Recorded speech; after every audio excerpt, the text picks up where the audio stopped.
여러분 안녕하세요. 오늘은 실천신학 분야로서 설교학에서 우리가 소논문을 어떻게 쓰는지, 글을 어떻게 쓰는지에 대해서 알아보려고 합니다. 여러 이론과 책들에 대해서는 여러분 배우실 텐데요. 실제 예를 보면서 어떻게 글을 써야 되는지는 보신 적이 별로 없을 것 같습니다. 그래서 실제 이론을 뛰어넘어서 글을 쓴 것을 보고서 어떻게 논리적으로 구성하고 자료를 사용하고 또 글을 쓸지에 대한 안내가 필요한 것 같습니다. 석사 박사 과정에 있는 신학 석사 박사 과정에 있는 분들, 특별히 설교학과 실천신학 하시는 분들에게는 많은 도움이 될 것 같습니다. 자, 그러면 자료를 보면서 계속 한번 이야기를 나눠보도록 하죠.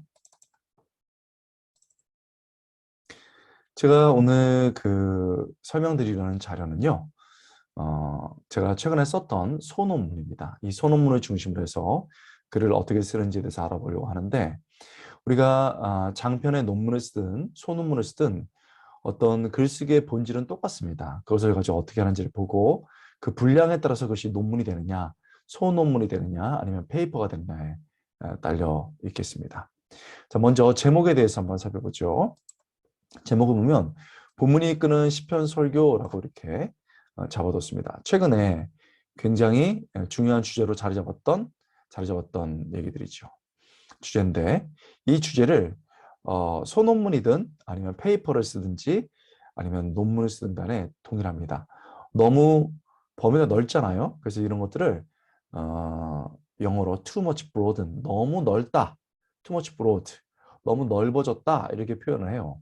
그러면 이럴 때 본문을 이렇게 다루고 논문을 다룰 때가 굉장히 어려워집니다. 그러면 여러분의 논문이나 글이 방향이 넓기 때문에 어렵죠.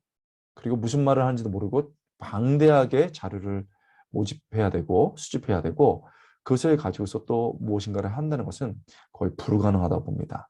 그럼 줄일 수 있는 방법이 여러 가지인데 아예 처음부터 줄이는 방법이 있어요. 예를 들면 시편설교법에서의 비탄시의 감정사역법, 아니면 찬양시에서의 이미지 사용법, 이런 식으로 범위를 확 줄이는 방법이 있습니다. 또 하나의 방법은 본문이 이끄는 시편 설교 작성법 한 다음에 제가 최근에 연구한 이 작성법을 중심으로 하겠다라고 달아주는 거예요. 여기 보면 이제 세미콜론이나 콜론으로 해서 밑에다가 범위를 축소해 주는 거죠. 그렇게 되면 여러분들이 굉장히 범위를 적게 줄이면서 할 수 있는 장점이 있습니다. 그리고 여러분들이 이제 이름을 써주고 학기 페이퍼라면 그냥 이름 쓰고 학번 쓰면 되는 것이고, 여러분들이 논문을 쓰거나 소논문 쓸 때는 밝혀줘야 되겠죠.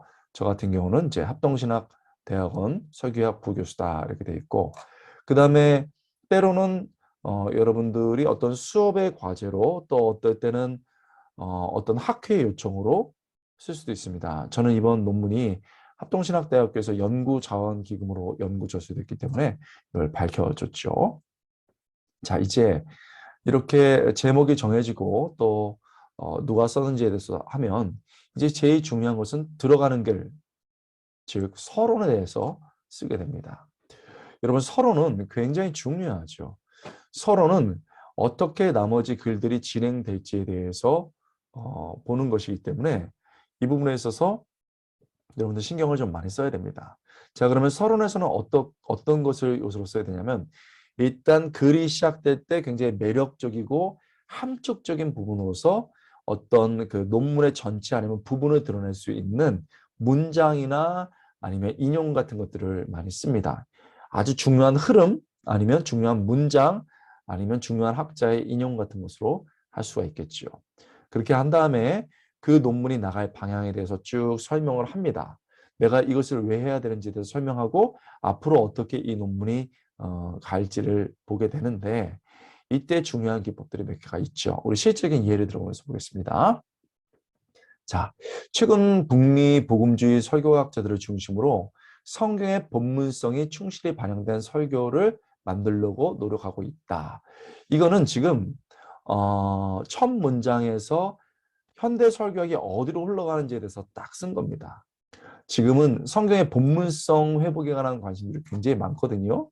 그래서 이 문장을 딱 던짐으로써 이 사람이 이 주제에 대해서 너무나도 잘 알고 있구나라는 것을 알게 됐죠. 그리고 이런 문장을 쓸 때는 여러분들이 권위가 아직은 없잖아요. 그러니까 학자들의 견해를 가져오게 되겠죠. 그래서 각주를 달아놓은 겁니다. 각주로 내려가 보면 이렇게 돼 있죠. 이와 관련된 주요 흐름과 방법에 관해서는 다음의 책을 참고하라 해서 데니엘 L.A. 킴, 데이비드 알렌, 그다음에 매튜스 이런 사람들의 텍스트 드리븐 프리칭을 책을 소개를 했습니다. 여러분 이 책이 이제 2010년에 나온 책인데 처음 이 움직임이 시작될 책입니다. 아주 클래식한 책을 소개했죠. 그래서 가장 클래식적이고 처음에 움직임을 나타낼 수 있는 것들을 인용함으로써 이 사람 말한 것이 정말 중요한 것이구나라는 것을 알게 되겠습니다. 참고로 이 각주를 보면 영어 각주 형식이 이렇게 있는데요. 이 각주에 대해서는 조금씩 다릅니다. 그러나 표준 방법이 있으니까 여러분 학교의 매뉴얼을 참고하시면은 영어를 어떻게 사용할 수 있게 되는지를 알 수가 있게 되겠습니다. 참고로 여기 저자가 여러 명이기 때문에 저자를 해주고 그 다음에 영어로 이탈리체로 제목을 쭉 써줍니다. 그리고 도시, 여기 보죠. 도시가 보이고 출판사 연도 이렇게 적어주면 되겠습니다. 뒤에 물론 페이지가 나오기도 하겠죠. 자, 그래서 첫 문장을 저 같은 경우에는 중요한 주장, 흐름에 대해서 소개를 했습니다. 이 운동을 이끄는 대표적 학파는 성경적 설교와 본문이 이끄는 설교다. 역시 계속 흐름에 대해서 얘기하는데 여기서 중요한 게 있습니다. 여러분 지금 문장을 쓰게 되는데요. 성경적 설교, 그래서 중요하기 때문에 따옴표를 이렇게 썼죠.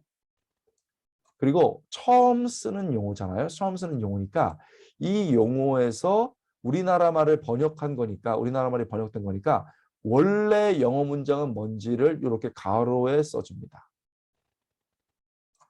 이게 굉장히 중요한 거예요. 그래서 여러분의 논문을 보면서 다른 사람들이 이거를 구글이나 아니면 학문 그 포털에서 딱 쳐봤을 때 나올 수 있도록 도와주는 거죠. 자, 이렇게 성경적 설교 그리고 본문이 이끄는 설교다. 역시 따옴표 처리를 해줬고요. 쌍따옴표 이거 해도 됩니다. 큰 따옴표로 해도 괜찮습니다. 그리고 영어를 붙였죠. 텍스트 드리븐 프리칭이다. 이 두 학파는 본문성을 강화하는 한 방법으로 본문의 내용뿐만 아니라 그것의 형식도 설교에 반영하고자 노력한다. 그래서 여기서도 역시 보면 두 번째 주제에 대해서 이에 관한 소논문이 이런 것이다 하고 공적인 느낌을 줬습니다. 이렇게 하면서 슬쩍 주제가 점점 큰 부분에서 이렇게 밑으로 내려오는 것을 느낄 수가 있어요. 본문의 내용뿐만 아니라 형식도 설교에 반영하고자 노력한다 이렇게 얘기했죠. 그러면 결국은 본문의 내용뿐만 아니라 형식, 장르에 관해서 얘기했고 장르 중에서 시편 설교로 들어가겠구나라는 것을 예상할 수 있고 예상 못해도 여러분들이 그렇게 점점 큰 범위 안에서 줄여가고 있다는 것을 알게 되는 거죠. 그래서 글쓰기가 굉장히 쉬운 것 같지만 논리적 그 흐름이 있어야 되고 범위가 점점 넓은 곳에서 적은 곳으로 들어올 수 있는 이런 어떤 구도를 만들어서 이 사람이 이 주제에 대해서 굉장히 잘 알고 있구나 이런 느낌들이 날 수 있게 글을 써줘야 됩니다. 즉 설명합니다. 즉 이게 무슨 말인가? 설교의 내용을 본문에서 가지고 올 뿐만 아니라 한 걸음 더 나아가 본문의 장르 말이 나왔죠. 본문의 장르에 담긴 구조와 역동성까지 설교에 적용하려고 하는 시도다. 이렇게 얘기했습니다. 자, 그래서 큰 흐름을 얘기했고요. 그 다음에 이런 설교학적 경향을 이끄는 학자들은 성경의 내용뿐만 아니라 그 형식까지도 하나님께서 주신 것으로 생각한다. 그래서 형식, 즉 장르에 대한 강조를 한번 더 해주죠. 스티븐 스미스는 자, 우리나라 말로 스티븐 스미스하고 이렇게 처지를 해주는 방법이 있고 바로 영어로 해주는 방법이 있습니다. 그러나 그것은 학교마다 달라요. 여러분들 꼭 참고해 주시기 바라고. 풀네임이 이렇게 나왔네요. 스티브 L. 스미스라고 이렇게 나왔는데 다음번에는 그냥 스미스는 이렇게 되겠죠. 그러면서 이제 중요 부분을 이용합니다. 설교의 형태는 본문의 형태를 반영한다. 이 부분이 원문에서 그대로 가졌으니까 큰 따옴표로 반영한다라고 주장한다 하고 각주 달아주는 거예요. 성경 장르의 구조와 역동성을 설교에 반영하는 노력은 내러티브 본문에서 시작되어 지금은 다양한 장르로 확대되고 있다. 자, 장르가 확대되고 있다는 문제를 얘기했습니다. 문제는 다른 장르에 대한 설교법이 어느 정도 연구되고 그에 따른 구체적인 방법도 제한된 것에 비해 시편 설교에 관한 연구와 설교 방법은 아직 미비하다는 점이다. 기존에 발표된 논문이나 책들을 살펴보면 구체적인 시편 설교보다는 시편에 관한 성경신학적 연구의 내용이 주를 이루고 있다. 뭐예요? 시편 설교법에 대해서 얘기하는데 그냥 시편 연구에 대해서만 얘기한다는 거예요. 성경식에서 말하는 구체적인 설교법이 없는 이런 상황 속에서 설교자들이 효과적으로 시편을 설교하는 것은 쉽지 않다. 자, 여러분 뭘 느끼죠? 지금 여기 부분을 보면 이 부분을 보면 금방 느낄 수가 있어요. 아, 지금 어떻게 흐름이 가는지에 대해서 얘기함과 동시에 뭘 얘기하냐면 문제 상황. 왜 내가 이 논문을 쓸 수밖에 없었는지에 대한 어떤 상황에 대한 설명이 나온단 말이에요. 이것을 전문적인 용어로 문제 제기라고 하죠. 문제 제기. 지금 시편 이렇게 본문이 이끄는 설교, 본문의 역동성을 강조하고 본문성을 강조하는 설교들이 많이 있는데 문제는 그것에 대해서 구체적인 방법이 없다. 구체적인 방법이 없다 보니까 시편을 설교하는 게 어렵지 않는가. 이런 얘기를 하고 있는 거예요. 이 문제 제기가 분명해야 되죠. 읽을 때 이거 진짜 문제구나 라고 말합니다. 그렇기 때문에 이 글을 시작하겠다. 이 논문을 쓰겠다. 이 소논문을 썼다라는 내용이 이어지겠죠. 그래서 바로 보면 본 논문은 이런 상황을 인식하면서 설교자들이 시편 설교를 보다 쉽고 효과적으로 할 수 있도록 본문이 이끄는 구체적인 시편 설교 작성법을 제시하고자 한다. 자, 뭐죠? 논문의 목적. 그렇죠. 이 논문의 목적이 굉장히 중요해요. 이게 이제 길게 나갈 수도 있고 짧게 나갈 수도 있습니다. 그런데 어쨌든 소논문이든 글이든 아니면 여러분들이 논문을 쓰는 이 논문의 목적을 얘기해 주는 것은 굉장히 중요해요. 여기서 이제 이것이 문제 상황이고 그 문제 상황을 해결하기 위해서 내가 글을 쓴다. 이 글을 쓰는 목적이 이거다라고 밝히는 거죠. 자, 그러면서 다음에는 뭐가 나오죠? 우리가 그렇게 중요시 여기는 용어 설명이 나옵니다. 여기서 본문이 이끈다라는 말은 이제 개념이 설명되겠죠. 요 밑에부터 이제 개념 설명이 나옵니다. 개념 설명이 나오기 때문에 이 용어와 개념 설명은 굉장히 중요해요. 용어가 나오고 그리고 개념이 나오죠. 이런 것들을 자연스럽게 할 수 있어야 돼요, 여러분. 요 박스부터 이제 나갑니다. 그래서 이 본문이 이끈다는 말은 본문의 내용뿐만 아니라 형식, 즉 구조와 역동성까지 충실히 반영하는 것을 의미한다. 그래서 용어 설명도 해주는 겁니다. 논문 같은 경우에는 이 용어 설명이라는 게 이 용어 설명이 어떻게 되죠, 여러분? 용어 설명이 굉장히 다양하게 이제 나오기 때문에 분량이 많아지는 거예요. 소논문에서는 아니면 여러분들이 페이퍼를 쓸 때는 짧게 해도 되겠죠. 그러나 용어 설명을 해야 됩니다. 그러면서 이제 논문의 구성에 대해서 말해주는 거예요. 이제 봅시다. 논문의 구성에 대해서 한번 어떻게 말하고 있는지. 논문의 주제를 전개하기 전 먼저 예비 단계로 시편서와 관련된 주요 개념과 용어에 대해 살펴볼 거다. 이게 뭐죠? 영어로 프리비어 리서치. 선행 연구를 하겠다 이거예요. 모든 연구는 선행 연구가 필요하죠. 보통 논문에 사실은 4분의 1 정도가 선행 연구라고 볼 수 있어요. 그 다음에 그 선행 연구로 지금까지 주요 설교학자들에 의해 논의되고 제시된 시편 설교법을 요약하고 제시하고 평가할 것이다. 이게 뭐예요? 선행 연구를 한 다음에 그것에 대해서 내가 직접 평가하고 그것에 대해서 요약하겠다라는 것이죠. 그리고 다음 단계는 본 논문의 핵심 부분으로 본문이 이끄는 시편 설교법의 구체적 작성법인 세이라 시편 설교 작성법을 제시할 것이다. 그래서 본문에서 가장 중요한 부분이 뭔지에 대해서 핵심에서 딱 얘기했습니다. 세이라 시편 설교 작성법을 제시할 것이다. 이렇게 얘기한 것이죠. 그리고 논문의 후반부에서는 세이라 시편 작성법이 어떻게 설교를 만들 수 있는지 실례를 제시할 것이다. 실례를 제시합니다. 여러분 모든 글은요. 다른 사람의 것들을 막 가져오는 걸로 끝나면 그 글은 실패합니다. 구체적으로 실례가 뭔지를 보여주고 여러분의 예까지 가져오게 돼 있어요. 그게 논문입니다. 그래서 여러분 이런 것들 굉장히 중요해요. 그리고 결론에서는 앞으로 논의되어야 될 부분과 시편 설교의 연구 영역을 소개하겠다라고 말했습니다. 자, 여러분 지금 보셨습니다만 이 딱 서론입니다. 서론. 이거를 논문에서 쭉 한 열 몇 페이지 하면 이게 서론이 되는 겁니다. 서론 전에 프로스펙투스가 되겠죠. 그렇기 때문에 굉장히 이것을 하는 것은 중요해요. 다시 한번 요약해 봅시다. 중요한 인용이나 중요한 주장이나 이런 것을 해서 자신이 추구하는 주제가 중요하다는 것을 밝혀줍니다.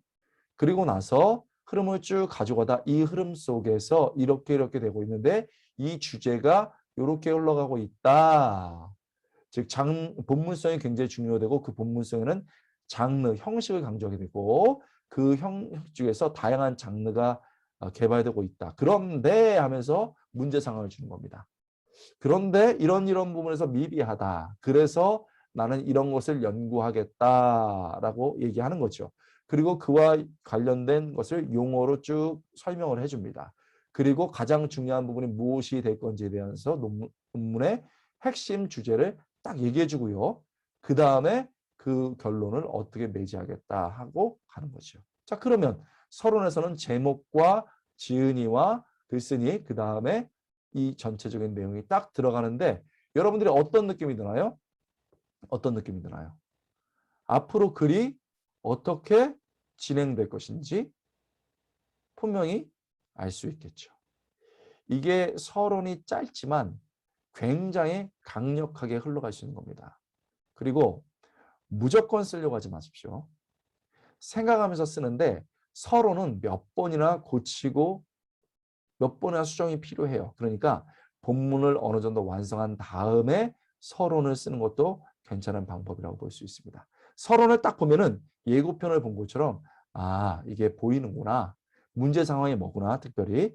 그래서 어떠한 주장을 하려고 하고 어떤 주제를 하려고 하는구나. 그에 대한 용어가 이런 것이구나. 그리고 그 구성을 어떻게 해나갔구나 하는 것들이 명확하게 보여야 합니다.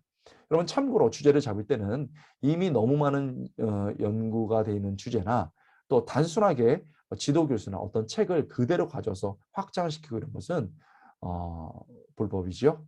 학자의 불법이고 또한 표절에 들어가게 됐습니다. 그것은 절대 하지 말아야 되겠습니다. 중요한 주제를 정했으면 그 주제를 좀 좁히고 그것에 대해서 선행 연구를 하고 문제점을 발견한 다음에 나는 이런 방식으로 하겠다라고 생각을 잡아야 되고 그것을 프로스펙투스에 그리고 그 프로스펙투스 전에는 사실은 여러 소논문을 써야 되는 거예요. 소논문을 쓰고 아니면 페이퍼를 써서 그것이 어느 정도 정리가 되면 페이퍼를 많이 써봤기 때문에 이게 프로스펙투스가 되고 그것을 발전시키면 논문이 되겠습니다.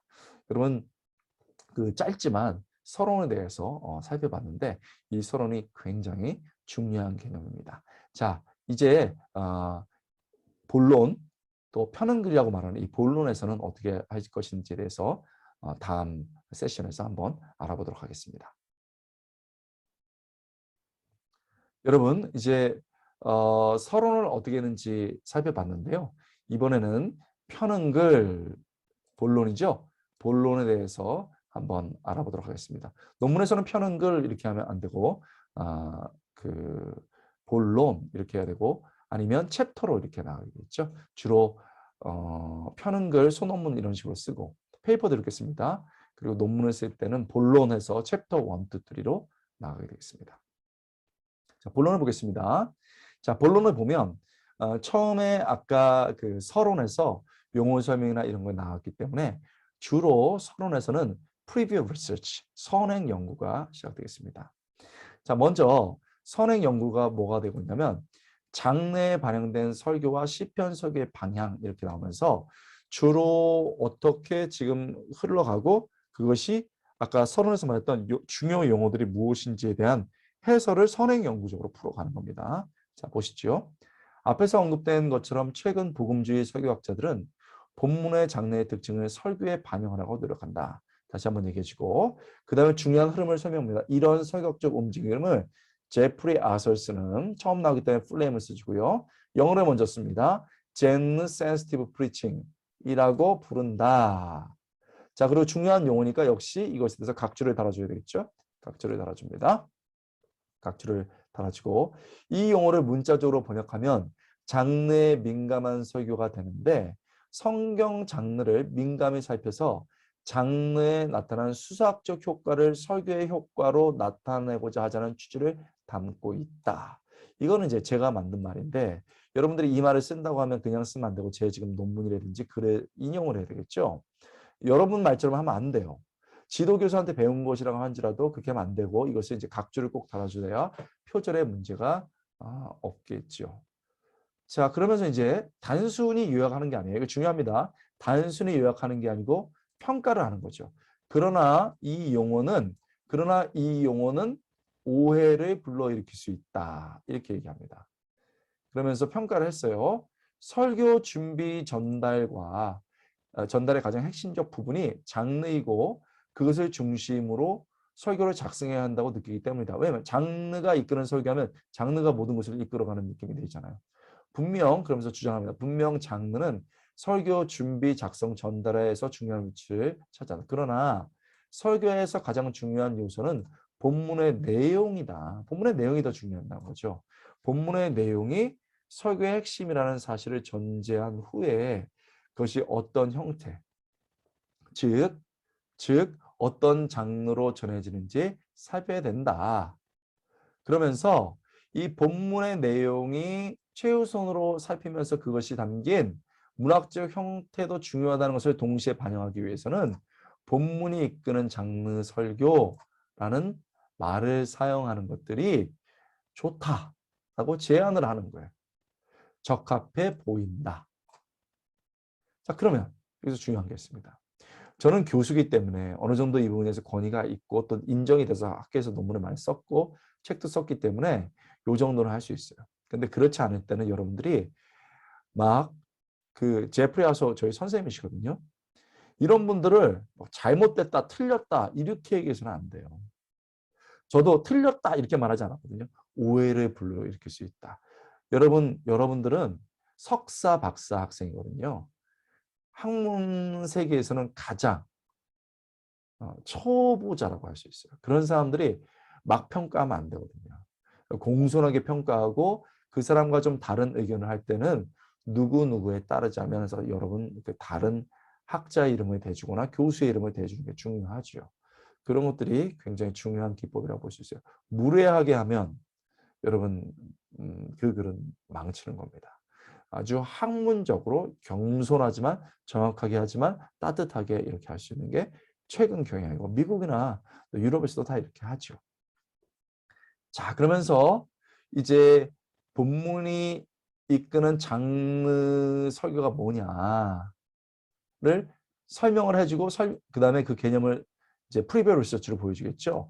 본문이 이끄는 장르별 설교가 장르의 수학적 특징을 어떻게 파악하는지 어떻게 설교에 적용하는지 간단하게 살펴보자 하면서 이제 자연스럽게 용어를 설명해서 그 개념에 대해서 선행 연구를 했다면 그것의 실제 얘기를 풀어나가면서 이 본문이 이끄는 장르별 설교를 하는 게 성경 본문이 내용과 형식으로 이루어져 있는데 이 형식 속에 있는 독특한 수사학적 기능을 발견해서 그 수사학적 기능이 만들어내는 이 효과를 설교에 가져오는 것이다 라고 말을 하려고 하는 거예요.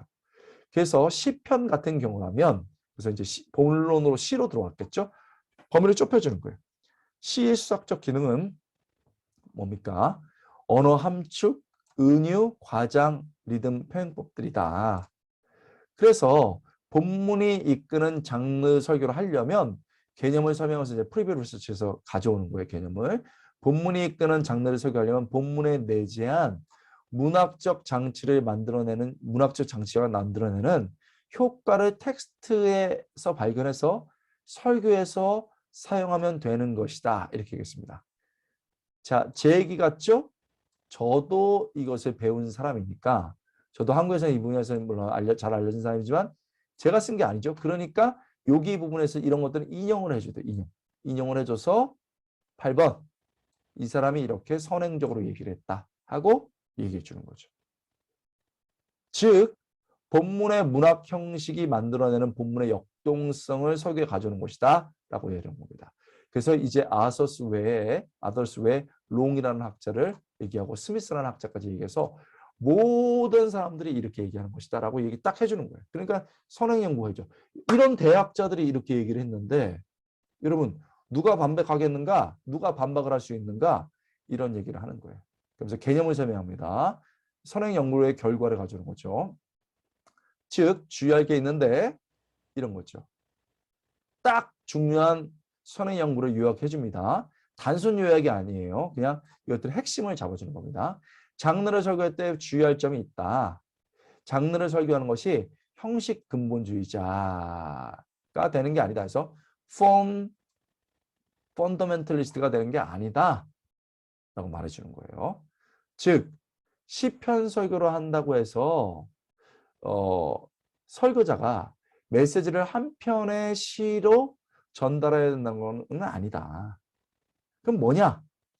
그렇게 그대로 시편을 시처럼 얘기하는 게 이제 복사한다는 거죠. 그게 아니고 시편 설교를 한다는 것은 모사하는 게 아니고 그것이 가지고 있는 것을 활성화시키는 것이다. 그래서 regenerate란 말을 썼죠. regenerate란 말을 썼어요. 그래서 not replicate but regenerate 시키는 것이다. 그래서 이것도 개념도 여기서 보면 이게 롱이 쓴 얘기거든요. 아주 유명한 얘기거든요. 이런 것들을 가져오는 거예요. 그럼 프리뷰 리서치를 하게 되면은 지금 시편 장르 설교라는 게 본문의 장르의 효과를 설교의 효과로 가져오는 것이고 구체적으로 시편에 있어서는 시편에 가진 문학적 어떤 그 수학적 구조를 가져와서 설교를 가져오는데 시를 시로 설교하는 게 아니고 시적 특징을 설교에 반영하는 것이나라는 것을 금방 알게 된다는 거죠. 그렇죠? 이렇게 말합니다. 두 번째로는 이제 선행 연구로서 장르 설교가 뭔지 시편 설교가 뭔지 얘기했으면 두 번째에 대해서는 주요 설교학자들이 시편을 어떻게 설교했는지 시편 설교를 어떻게 했는지에 대한 것들을 얘기하는 거죠. 이것이야말로 진짜 이제 어떤 흐름과 용어와 개념에 대해서 선행 연구를 했다면 학자들에 대해서 얘기하는 겁니다. 자, 바로 들어가면 안 되고 이렇게 중간에 안내를 해야 되겠죠. 어떻게 효과적으로 시편 설교를 할 것인지 본격적으로 논의하기 전에 주요 설교학자들이 지금까지 제시한 시편 설교의 방법을 간략하게 정리해 보자 한다. 내가 지금 뭔가를 논의하기 전에 내 방법을 드러내기 전에 먼저 지금까지 대표적인 학자들이 어떻게 했는지 정리해 본다. 그리고 그냥 단순 정리가 아니고 이것을 공통적으로 하고 있는 것이 뭔지 그다음에 그에 대한 장점, 보완점을 평가해 보겠다. 이렇게 한 거예요. 그러니까 이게 단순한 요약하는 MDiv 수준의 요약이 아니고 내가 평가하고 발전시키겠다는 개념을 주기 때문에 이게 석사나 박사의 개념이 가는 거죠. 자, 첫 번째는 우리가 아는 분도 있고 모르는 분도 있는데 토마스 롱을 첫 번째 사람으로 딱 데리고 왔습니다. 왜냐하면 이 사람은 대가이면서도 클래식하게 첫 발을 뗀 사람이거든요. 그러니까 이 사람을 가지고 와서 쭉 얘기를 하는 겁니다. 쭉 얘기를 하고 이 사람의 방법은 이미지와 구조를 사용하는 것이다. 그래서 첫째, 이런 방법을 썼다. 본문의 이미지를 사용해서 청중의 상상력을 자극하면서 설교를 해야 된다라고 말하면서 실제 롱의 예를 쭉 가져왔습니다. 둘째, 설교자는 평행법과 대조 등의 구조를 사용해야 된다. 이미지 구조, 그러니까 이미지 설명하고 구조 설명했습니다. 그리고 예를 쭉 드러냈습니다. 그러면서 어떻게 이 사람이 이걸 가지고 설교를 할 수 있었는지에 대해서 예를 가져왔죠. 이렇게 해서 합니다. 그러면서 여러분 이제 간단하게 요약을 해요.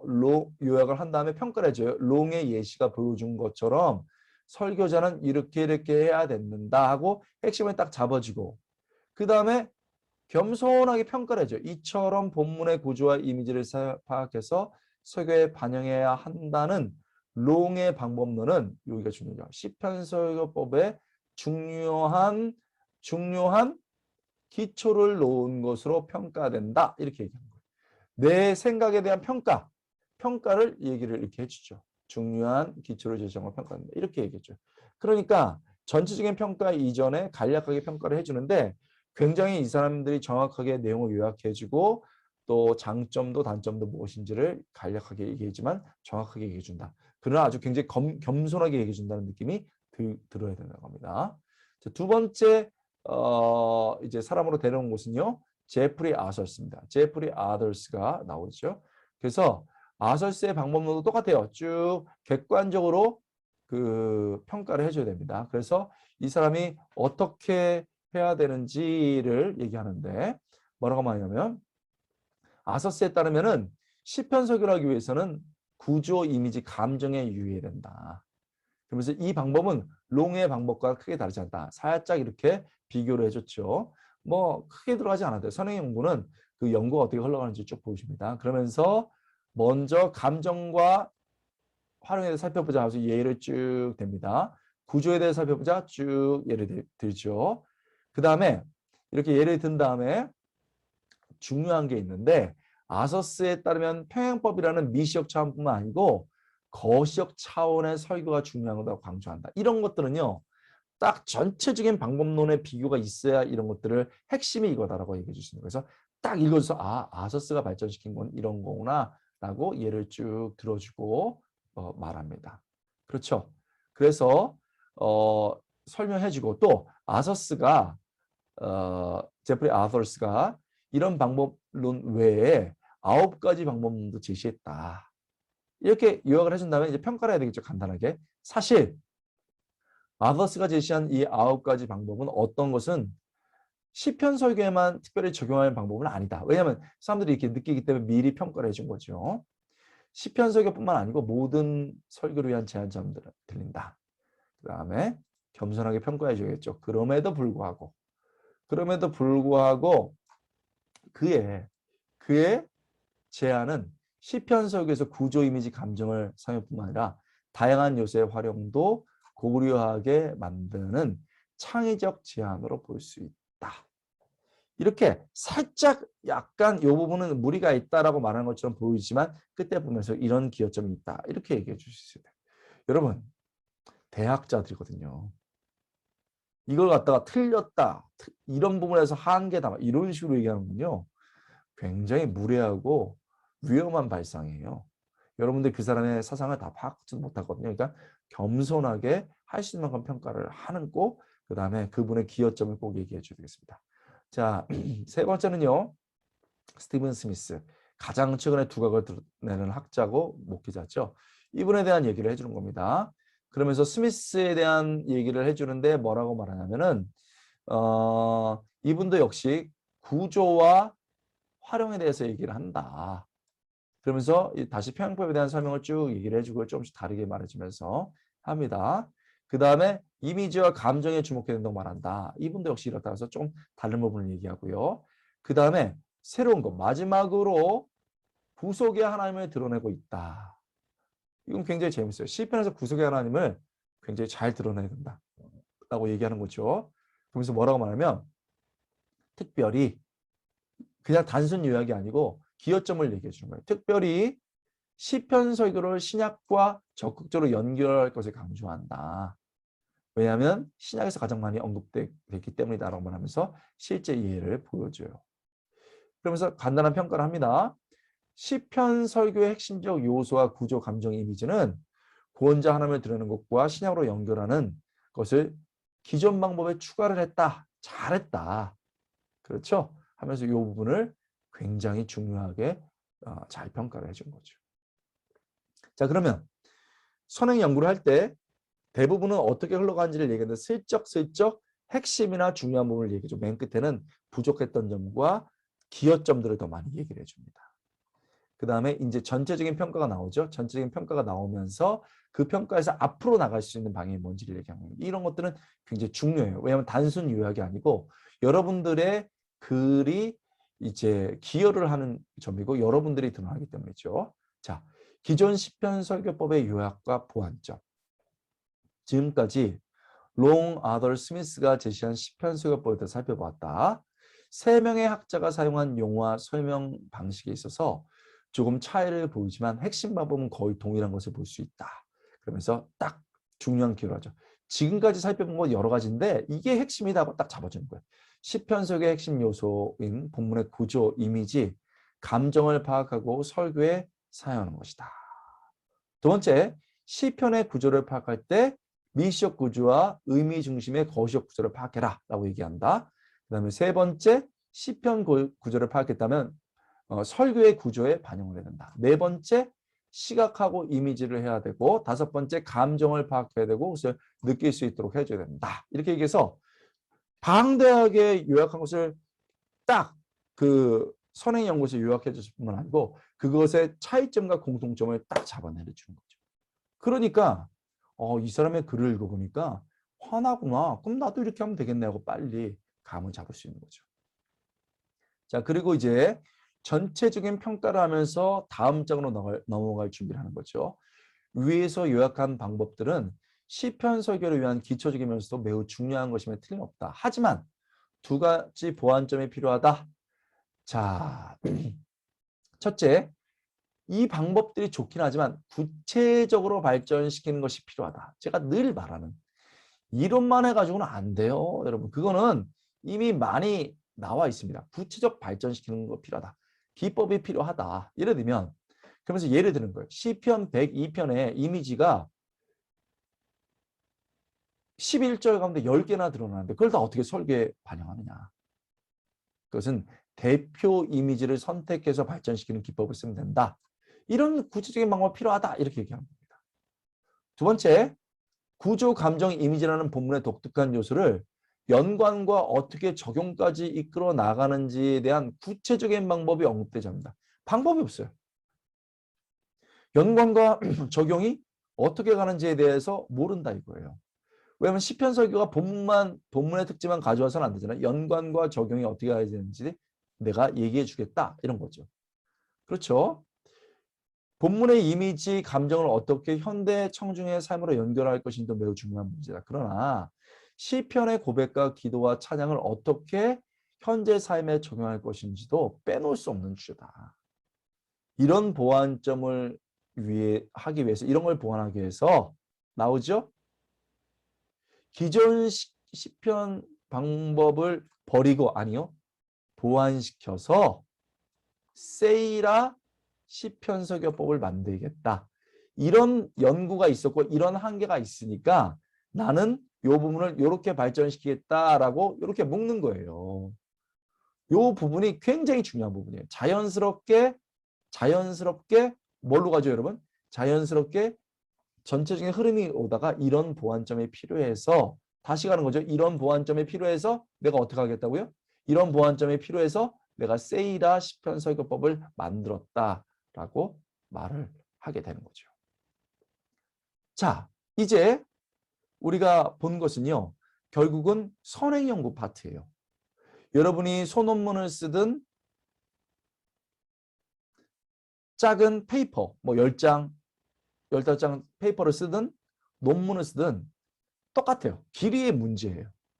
선행 연구를 쭉 하고 그것의 장점과 단점, 전체적으로 통합했을 때 공통점과 차이점, 그런데 문제점, 그래서 내가 이것을 발전시켜야 되겠다.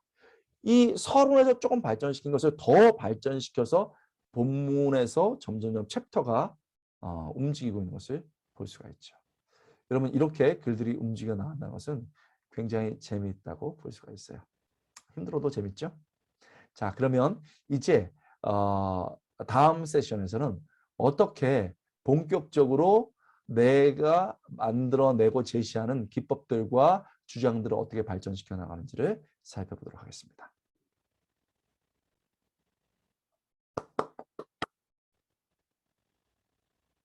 자, 여러분 이제는 챕터로 말하면 여러분이 뭐 챕터 4 할 수도 있고 본문의 어떤 한 부분일 수도 있고 여러분의 글에 단락일 수도 있어요.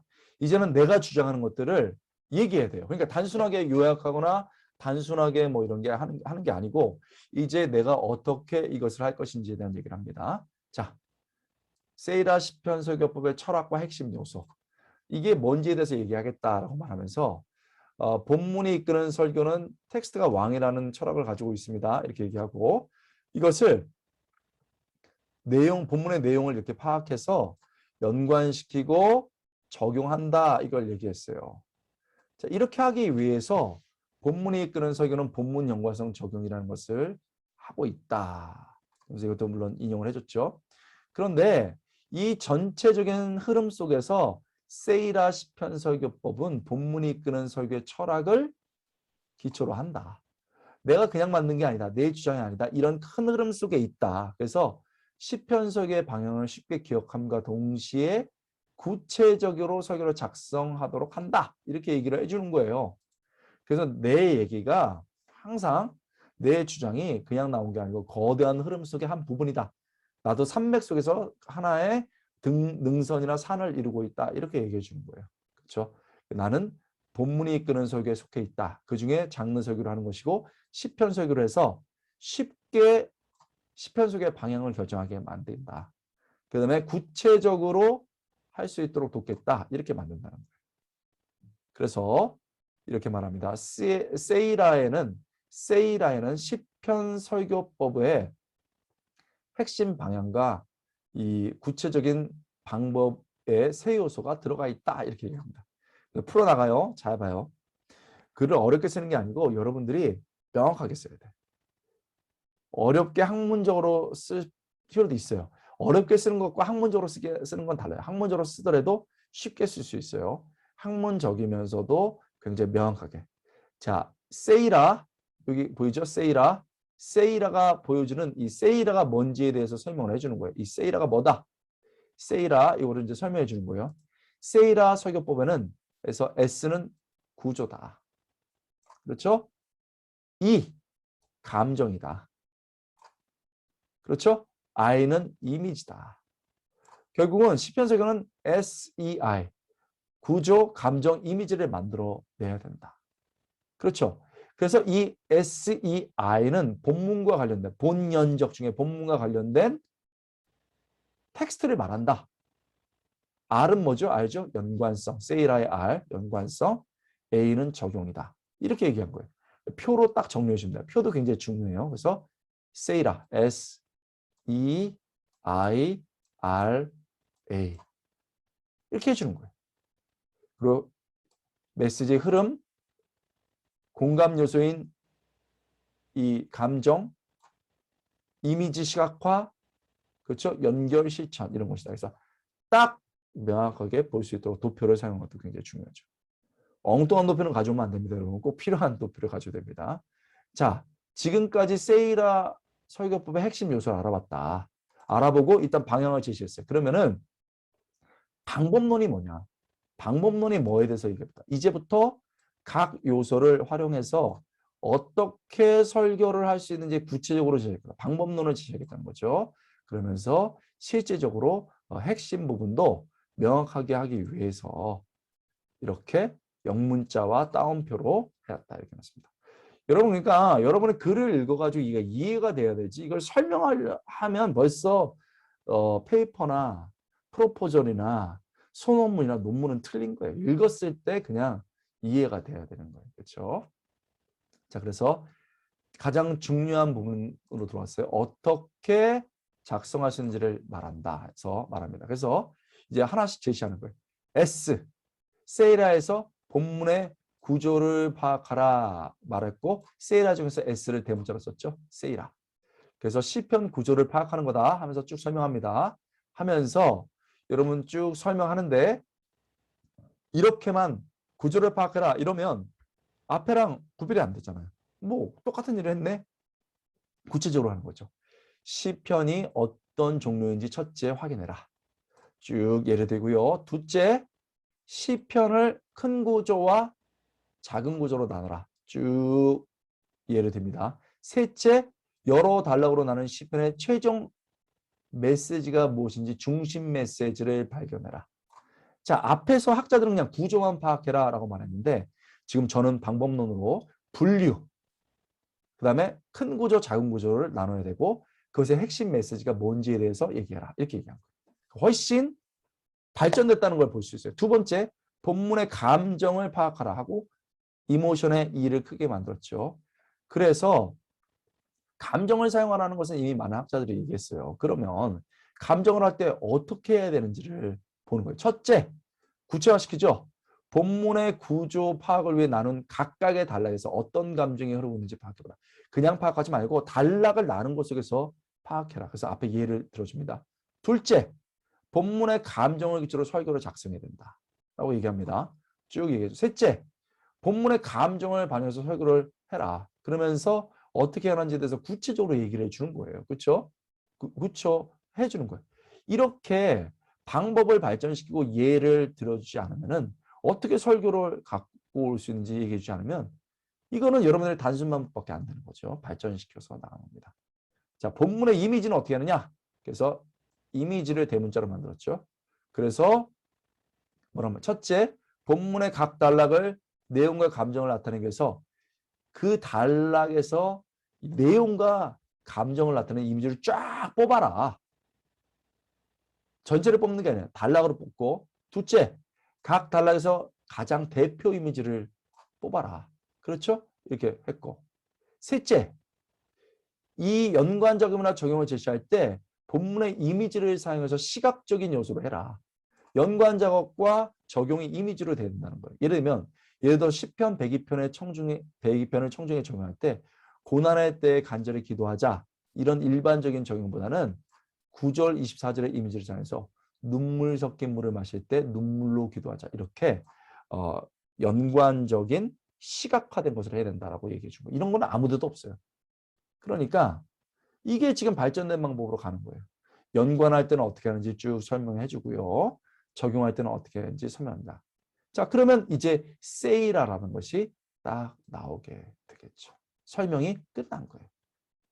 그리고 이제 본론에서 여러분의 방법론을 제시했다면 중요한 것은 실예를 해줘야 돼요. 여러분 항상 페이퍼에는 그 방법이 어떻게 실제로 되는지를 가르쳐 줘야 되고 소논문도 마찬가지입니다. 여러분 논문도 마찬가지예요. 논문의 5분의 1은 실제 설교 예라든지 분석 예라든지 이런 것들을 보여주는 게 굉장히 좋은 논문이에요. 그렇지 않고서는 사람들이 읽고 뭐 어떻게 감각을 잡겠어요. 그러니까 여러분 실제 예를 드는 게 되게 중요하죠. 예를 들면 이런 겁니다. 지금까지 세이라 설교법을 통해 어떻게 시편 설교를 작성할 수 있는지 알아보았다. 이제 마지막으로 세이라 시편 설교법으로 작성한 설교문을 살펴볼 것이다. 왜? 작성법을 알아봤으니까 실제를 보자. 그러면서 명료한 설교 작성을 위해서 각 요소의 타이틀 형식으로 달아놨다. 이렇게 얘기했습니다. 보시면 이렇게 돼 있어요. 제목이 나오죠. 연기같이 소멸될 때 시편 102편. 그래서 앞에 부분에서 배운 것들을 예로 들어주기 전에 핵심을 잡아줬습니다. 본문의 구조 파악, 그렇죠? 기억나죠? 세이라 중에서 S. 본문을 거시적 구조로 나누고 각 단락을 설교의 음식으로 전환해 준다. 이렇게 얘기했습니다. 자, 그러면서 설교문을 드러내죠. 설교문을 이제 써주는 거예요. 어떤 기도는 간절하다 못해 진한 슬픔이 묻어납니다. 오늘 시편은 그런 기도로 시작됩니다. 1, 2절입니다. 여호와여 내 기도를 들으시고 나의 부르짖음을 주께 상달하게 하소서. 나의 괴로운 날에 주의 얼굴을 내게 숨기지 마소서. 주의 귀를 내게 기울이사 내가 부르짖는 날에 속히 내게 응답하소서. 자, 그래서 지금 단락을 나누어서 서론적으로 들어간다라는 기법을 보여주고 두 번째, 본문의 감정과 이미지를 사용하는 거죠. 핵심을 이렇게 먼저 설명해 줬습니다. 지금 앞에가 단락을 통해서 설교가 움직이는 것을 구조를 통해서 보여줬다면 지금은 감정과 이미지를 써보겠다. 그거를 실제 설교문에 써보겠다 이런 거예요. 본문의 두 번째 단락에 나타난 감정을 파악하고 두 번째 단락의 내용과 감정을 나타내는 이미지를 메시지에서 시각적으로 설명해서 대표 이미지를 연기처럼 소멸되는 날로 설정하겠다. 대표 이미지를 이렇게 하고 이후 메시지에 계속 발전시키겠다는 것을 해주고 이렇게 주장만 하면 뭐예요? 실제 예를 보여줘야 되겠죠. 자, 그러면 지금 이미지와 감정이 어떻게 되는지 보여주죠. 시인은 인생의 괴로운 날 한복판에 서 있습니다. 왜입니까? 8절에 나타난 것처럼 시인의 원수들이 날뛰며 저주 섞인 맹세를 쏟아내고 있기 때문입니다. 그래서 시인의 마음은 상해 있습니다. 그의 몸도 꺾여 있습니다.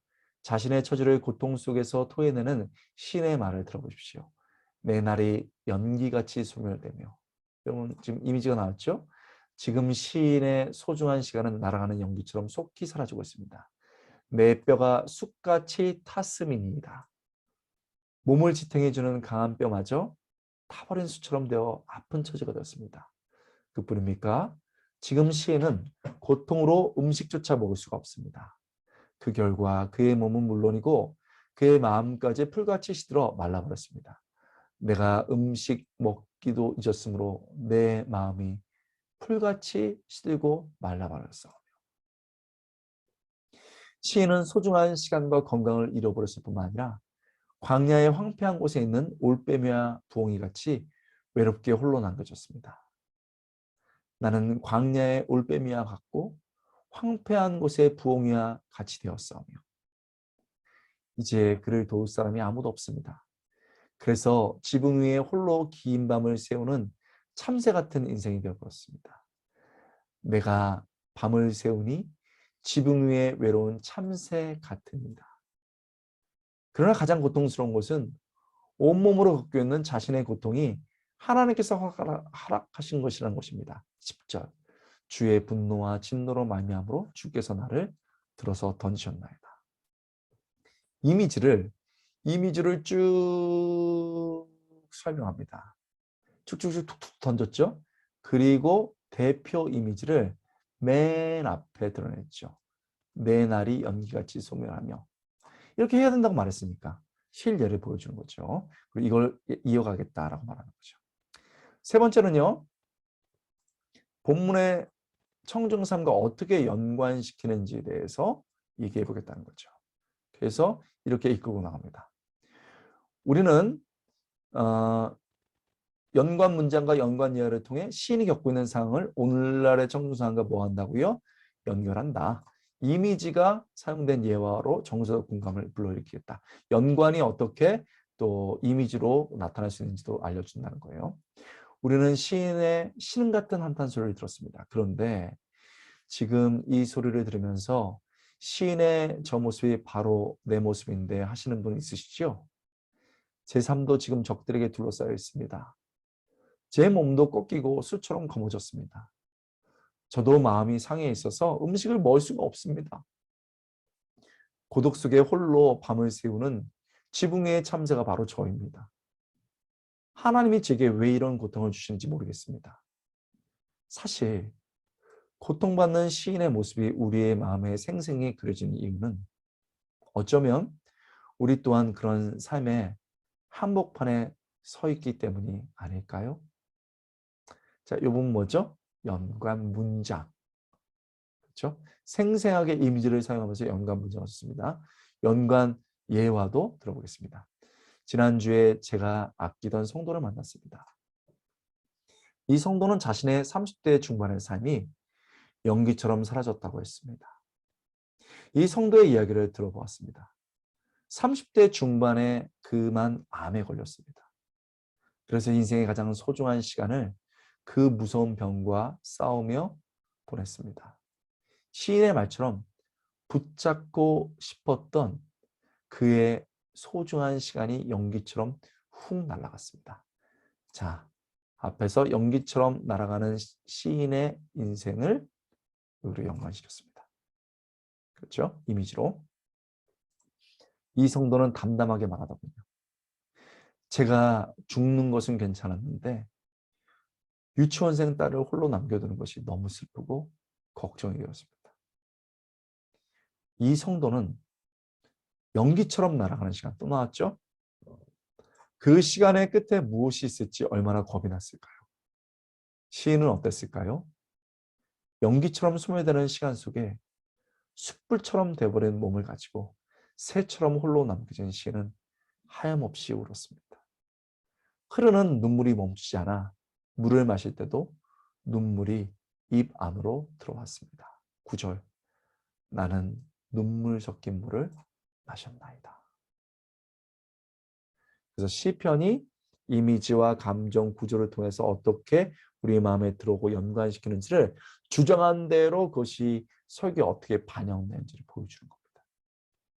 또 뭐 구조, 감정, 이미지 파악하는 거에서 뒷부분까지 자세히 설명을 했습니다. 그래서 완전 신뢰를 딱 들어준 거죠.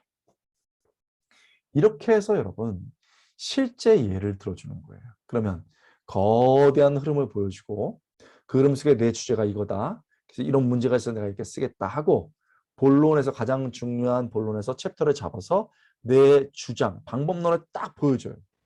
그리고 그 다음 장에서 그 방법론에 따른 실예들을 논문이라면 3-4개 정도 보여주면 되는 거예요. 소논문이라면 하나 정도, 페이퍼는 하나나 반 개 정도를 보여주면 되는 거죠. 그렇게 하면 되는 것입니다.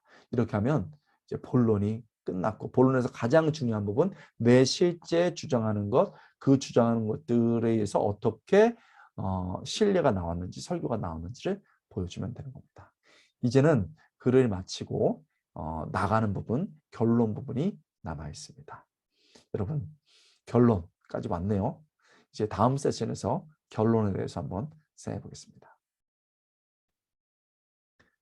자, 우리 이제 나가는 글, 소논문이나 페이퍼에서 나가는 글이라고 말하고요. 그리고 논문에서는 결론입니다. 자, 결론은요. 여태까지 했던 것들을 논문 같은 경우는 요약하고 다시 한번 이제 추스린 다음에 지금까지 연구된 것들을 다시 제안해주고 또 더 연구될 방향을 말하는 거죠. 소논문도 비슷해요. 여러분 페이퍼도 그렇게 말씀할 수 있겠죠. 시편 설교는 성경 장르를 반영한 설교 중에서 가장 어려운 분야다. 딱 요약을 해버렸죠. 어렵다 실제로. 그러나 시편의 다양성과 깊이를 반영한 설교를 만들어내는 것은 결코 쉽지 않은 일이다. 그렇다. 그러나 시편의 메시지가 이 시대를 향한 울림으로 전할 수 있다면 그 영적 파급은 대단할 것이다. 그래서 격려를 하는 거예요. 한 번 더 인용합니다. 구약에 대하여 시대의 통찰을 던지는 쉐거저로 유명한 월터 브루그만은 예의대학 라이먼 비처 광자에서 이 사실을 보여줬습니다. 그는 구약의 시가서가 품고 있는 이미지가 얼마나 우리의 상상력을 자극하고 시에 나타난 인간의 절망이라는 부정적 감정이 어떻게 구원의 하나님을 향한 기도와 찬송을 통해 희망의 감정으로 승화될 수 있는지를 보여주었습니다. 시편 설교의 중요점 이런 것들을 딱 학자를 데리고 들어보죠. 그러면서 그는 설교자에게 너무도 밋밋하고 틀에 박힌 이 시대의 시적 상상력과 감수성을 품은 구원자 하나님을 세상에 전할 것이라고 대담하게 제안합니다. 자, 풀네임 다음에 이제 그 이름만 나오죠. 메인 이름만 나옵니다. 브루그만의 제안을 자신의 것으로 받아들인다면 하고 싶다. 그러나 방법이 필요하다. 또 얘기하죠. 그래서 지금까지의 것들을 발전시키고 수정한 것이 세이라 시편법인데 그게 하나의 선택이 될 수 있을 것이다. 이렇게 얘기하는 거예요. 막 내 것이 최고다 이렇게 얘기하면 안 돼요, 여러분. 우리 합신이 최고다, 우리 총신이 최고다, 뭐 우리 침신이 감신이 최고다 이런 식으로 해가지고요. 이게 글이 격이 떨어져요. 내가 이렇게 연구했지만 그 중에 하나다 이렇게 얘기했죠. 자, 세이라 설교법이 추구하는 것처럼 시편은 하고 쭉 얘기를 해주면서 자기 가장 중요한 부분을 이렇게 얘기를 해야 되는 겁니다. 그렇죠. 그러면서 이제 남아있는 부분이 있다고 말합니다. 첫째, 먼저 5종류로 구분된 시편을 어떻게 연구하는가. 왜냐하면 모든 연구의 시편이 공통점도 있지만 장르가 5개로 나누는 게 시편도 여러 안에 세부 분류가 있거든요. 뭐 찬양시, 제왕시 뭐 이런 게 좀 다르잖아요. 레멘트, 비탄시 이게 다르거든요. 이런 것들을 어떻게 각각 다르게 할 것인지에 대해서 생각해야 된다. 이런 얘기를 했습니다. 이런 거 연구가 필요하다. 이런 얘기를 하고요. 또 다른 연구 분야는 적용하는 거다. 시편의 특성상 성경적 원리를 제시하는 것이 일반적 적용이 제일 중요한데 청중의 변화를 위해서는 사실 구체적으로 적용해야 되는데 그러면 시편의 간결성과 이미지가 깨질 수 있거든요. 그러면 어떻게 해야 되느냐를 생각해 봐야 됩니다. 이런 거 해야 되는 거죠. 마지막으로 감정을 어떻게 전달해 가져야 될지도 굉장히 연구를 많이 한다. 그래서 3개 정도를 딱 던지는 거예요. 왜냐하면 이 글을 통해서 여러분들이 어떻게 다른 사람들이 연구를 할 수 있는지 길을 열어주는 거죠. 맨 마지막으로 말합니다. 시편 설교는 어렵지만 포기할 수 없는 분야다. 시편 속에 놀라운 하나님의 메시지가 담겨 있기 때문이다. 시편 설교의 깊은 세계로 빠진 설교자들이 땀과 눈물을 흘리다가 어느 순간 영혼을 깨우고 세상을 놀라게 할 시적 메시지를 전할 수 있기 기대한다. 그럼 맨 마지막 부분은 약간 서정적으로 하면서도 감동 있게 딱 써주는 게 중요하죠. 자, 그리고 이 뒷부분에는요, 참고문헌이 들어갑니다. 참고문헌에 보면 이 문헌 방법도 굉장히 여러분 학교에 그대로 나왔어요. 이 시간은 그걸 설명하는 게 아니니까 이렇게 보시면은 국내 저자 뭐 이런 저자들이 나오죠. 저자를 쑥 써주고 그 다음에 이거를 이제 서적, 북 이렇게 하고 또 아티클 이런 식으로 논문은 그렇게 분류를 하죠. 외국 저자들이 쭉 나옵니다. 여러분 나올 때 그냥 하는 게 아니고 여러분들 썼던 것들을 여기 써주는 거예요. 본문에서 썼던 것들을 가져오는 거죠. 번역서도 있고요. 이렇게 해주고 갑니다. 그리고 항상 소논문에는 국문 초록이 있어서 내 글이 뭔지를 한 20줄 정도로 하고요. 주제어도 이렇게 올려줍니다. 그리고 영어 초록도 소논문을 하게 되죠. 여러분들 이거 어떻게 쓰나? 논문 쓰면 어차피 해야 됩니다. 그리고 소논문 써도 해야 되겠죠. 그러면 페이퍼 써야 되는 분들은 어떻게 하나요? 다행히 쓰지 않아도 됩니다. 여러분 여태까지 이제 그 여러 파트로 나눠서 글을 어떻게 쓰는지에 대해서 봤는데요. 여러분들이 각 읽은 거 있잖아요. 거기에 따라서 요약 그리고 질문지가 나가요. 그 질문지의 답을 써서 정리를 하고 또 학생들은 저에게 제출해 주시면은 많은 도움이 되고 여러분들이 어떻게 공부했는지를 알 수가 있겠습니다. 제가 뭐 출판 대상도 받았고 여러 좋은 논문 평가도 받았는데 이게 하루아침에 된 건 아니에요. 저도 굉장히 글쓰기를 연습을 많이 했거든요. 근데 저는 집회도 많이 하고 여러 좋은 세미나도 많이 하는데 제가 쓴 글들이 더 영향을 미칠 때가 많이 있습니다. 다음번 기회가 있으면 그런 것들도 한번 소개해 볼 텐데 오늘은 일단 논리적으로 학문적으로 어떻게 글을 쓰는지를 봤고요. 다음번에 좀 시간이 된다면 목회자들이 어떻게 설교문을 쓰는지에 대해서도 한번 안내가 필요하다는 생각입니다. 여러분 수고 많으셨습니다. 우리 너무 감사드리고요. 우리 학생들 또 뭐 잘못 들어왔다가 우리 성도들 중에서 우리 목사님들이 이렇게 공부 열심히 하는구나. 그런 분들 끝까지 보신 분들이 있다면 감사한 분이고 그런 분들은 신학교에 오셔도 대환영입니다. 여러분 수고하셨습니다. 감사합니다.